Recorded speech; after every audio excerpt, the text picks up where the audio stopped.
বলিউড তারকা শাহরুখ খানের মুম্বাইয়ের বিখ্যাত বাংলো মান্নাতে হঠাৎ দেখা মিলল দুই সাপের। ঘটনাটি ঘটেছে নাগপঞ্চমীর দিনেই। লনে সাপ দেখে চমকে যান বাড়ির কর্মীরা। খবর দেওয়া হয় সাপ উদ্ধারকারী দলকে। দীর্ঘ তল্লাশির পর একটি ৮ ফুট লম্বা সাপ উদ্ধার করা গেলেও অন্যটির সন্ধান মেলেনি। ভারতীয় সংবাদ মাধ্যমের খবরে বলা হয়েছে, সোমবার রাতে মান্নাতের লনে দুটি সাপ দেখতে পান কর্মীরা। পরে নিরাপত্তা কর্মীদের জানানো হলে দ্রুত উদ্ধারকারীদের খবর দেওয়া হয়।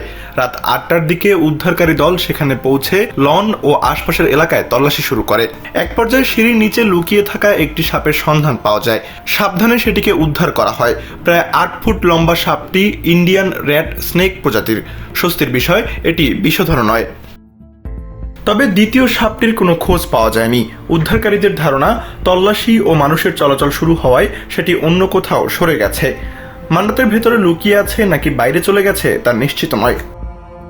বিষয়টি নিয়ে আলোচনার মধ্যে শাহরুখের জনপ্রিয় বাংলো মান্নাত আবারও সংবাদে এসেছে। এদিকে অভিনেতাকে সামনে দেখা যাবে সিদ্ধার্থ আনন্দের অ্যাকশন সিনেমা কিং এ।